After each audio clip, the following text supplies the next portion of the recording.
Hey everybody, what I wanted to talk a little bit about today is kind of a follow-up to the Are We Creator video. Are humans going to become creators?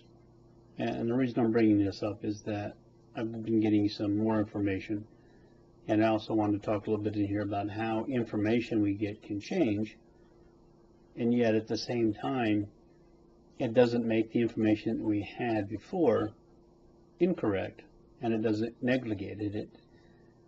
Because I think what happens is when we start to get information, when we start to come up with ideas, and we think that that's the way it is or the way it isn't, we're still focusing in the concept of duality. We're still kind of stuck there. And what I've started to find is that as I get more information, I'm finding that the ideas from before are starting to merge a little bit together to be more of a combination, which is what things really are, because nothing is one way or the other when it comes to these things. It's everything simply is, and all the information that we get is going to have some basis to it.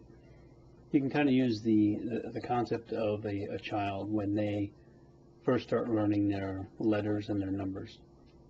They think that it is great. They think that they really have a lot and they're doing really well. And then suddenly they start to find that the numbers can be put together. You can start doing addition, subtraction, multiplication, and such. And the same thing with letters. They can start forming words. But they still see the letters and numbers as two individual concepts. It's not until they start to get into algebra that they start to realize that numbers and letters can actually work together within mathematics to form and get answers. And then as they start moving on into geometry, they come into shapes, they start moving into calculus, trig, and all those other aspects of mathematics and physics and such. They start to learn that all the things that they had thought before were separate are now merging together to become one, a better idea based on a better idea than what it was before, but yet the information that they had before about the numbers and letters being individual was not wrong. It was simply only a part of it, and that's kind of the same thing when we get information. We get what we are ready for, what we're able to handle, and then as we move forward, we get more information and often find that some of what we knew before changes and merges in different ways, and that's kind of what I want to talk about today. The idea is we as humans are here in this reality, the whatever you want to call it, illusionary or otherwise.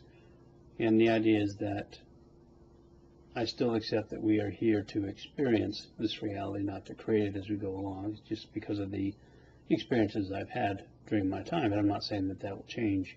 It will not change at some point. It may.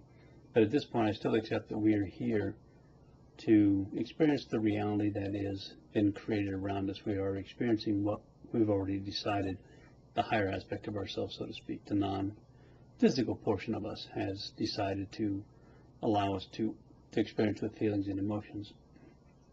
But also start looking at the idea that if we're here as humans and we're only here to simply experience it and go through it, then we could just be a puppet on a string. There would be no reason for us to ever start to gain the awareness or question the reality around us, to question why are we here, to question is this correct, to start to look at the programs and the belief systems that we have been inundated with and controlled with, and we start to question those. And I think if we were here strictly to experience the reality, and that was the only purpose of us being here, then there was no reason for us to ever be aware of the programs and to question our realities, the question of beliefs and the things that we accept around us as being true or not true. So based on that idea, at some point we are going to, as humans, we're going to be able to incorporate more of our spirit aspect, the non-physical aspect, into our what we call our human form. And as such, we're going to be able to make changes or modify the reality around us. I don't know that we're necessarily going to create the entire reality, simply because I think there's so much going on that there's no way we would, at least as we are, be able to comprehend that. Just think about all the micro systems that are going on around you, even in your yard. Do you want to be able to try to control all those things consciously? And I don't think so. But I think that we're going to at some point be able to, and the purpose of being here, because we are questioning the realities and the beliefs that we have been given, is that we're going to be able to incorporate more of our spirit aspect, more of the non-physical into our physical reality, and as such we're going to be able to modify the reality things around us. Going to make changes, maybe going to be able to make another decision on what we want to do versus what was originally set and planned for us. But at the same time, I don't think we're going to be able to make all the changes within the entire experience, at least not as humans. Now, at some point that may change as we grow, but I don't feel that or see that or have that as information at this point. And one of the other ideas to consider too, when people look at the idea of being the creators, and that yes, at some point we're going to be able to make some changes to within our reality, modify things. If you were able to completely create and change your reality as you go along, you think about the other people that you are interacting with every day, family members, friends, people you just run into, meet on the street. If, let's say, you decided to go to a restaurant with some friends and family, and you get into the restaurant and then you decide you don't like the way the restaurant is, you want to change the decor, you want to change the location, you want to change the food, and suddenly you change the entire reality. Now, you've infringed upon the other people who are with you, if in fact they are real and not Sims. Because now you've taken what people would call free will, you've taken away from them, and you have made the decision that this is the way the reality is going to be. It doesn't matter what you want. And that concept would only work if, in fact, and this is something that the Kabbalists teach, is that it is only us and the Creator. In other words, this entire universe is us, and everyone and everything else in this universe was created here in order to assist us in our experience here.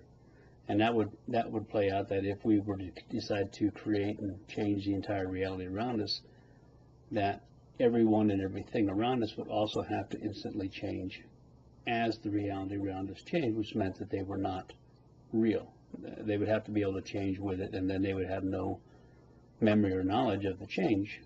Otherwise, it wouldn't work out. So if you look at the concept that it is just us within our universe and everything and everyone else is here to support us in our experience, then at some point we may be able to make all those changes. But if in fact there are others that are here that are what we would consider real spirits from the souls, who are also here to experience their own universe and reality within, then we can't really make those big of changes and change the entire reality, because it's going to affect them as well.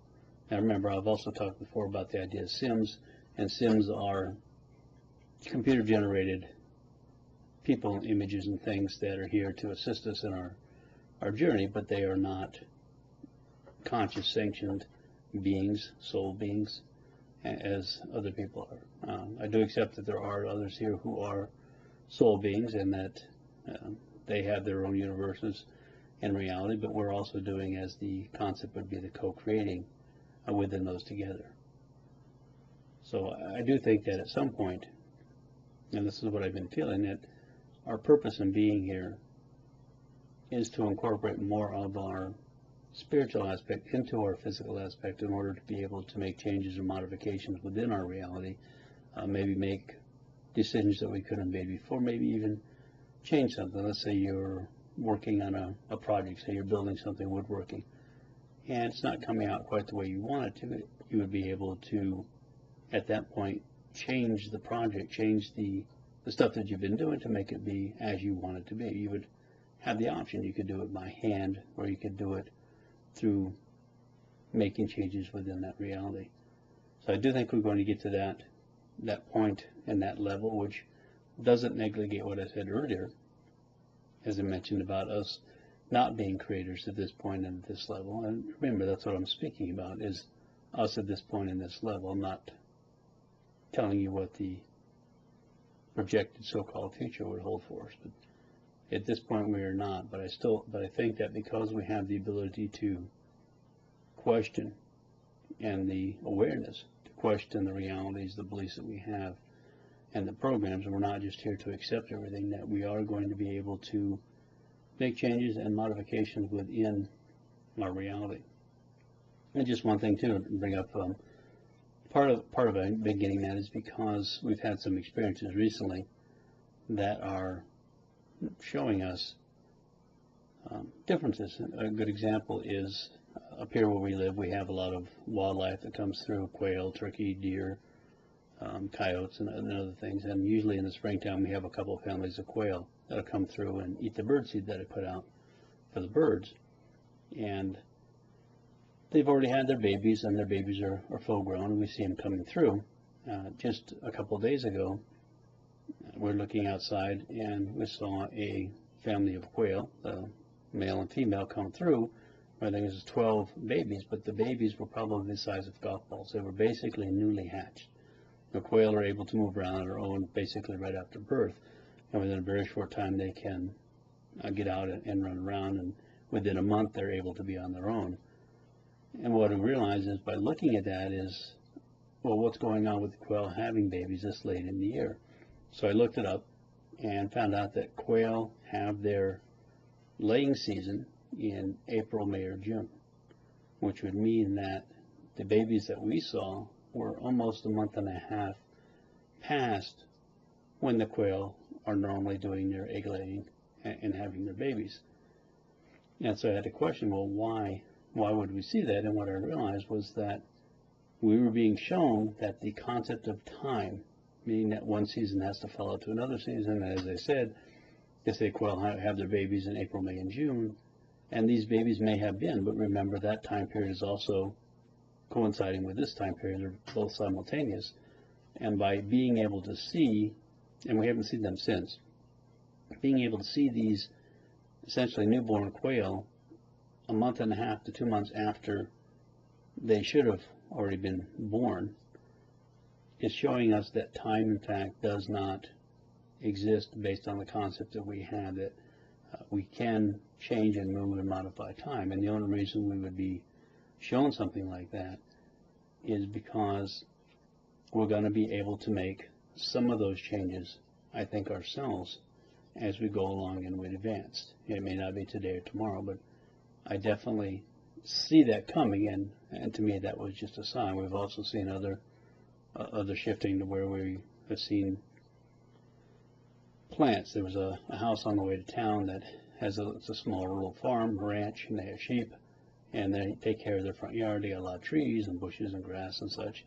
And the other day we went by and noticed that a couple of their big trees, which are like a blue spruce, were half dead, meaning that the needles were gone, the trees themselves were turning brown.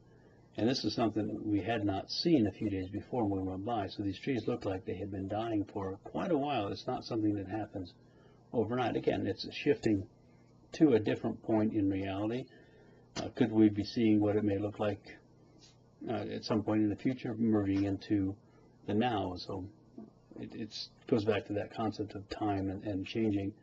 And I think the shifting is going on to show us that time is in fact not a fixed thing, which if you look at my, if you've read my book on the chapter on time, or you look at some of my video on time, you'll understand that time is a little bit different, that it doesn't exist as we have defined it. It's simply as we define it in order for us to have an experience, a linear experience. But I think that's what's going on, is being showed these things with the changes in time are showing us that we are going to be able to make changes within our reality as we go along. So anyway, thank you very much for your time.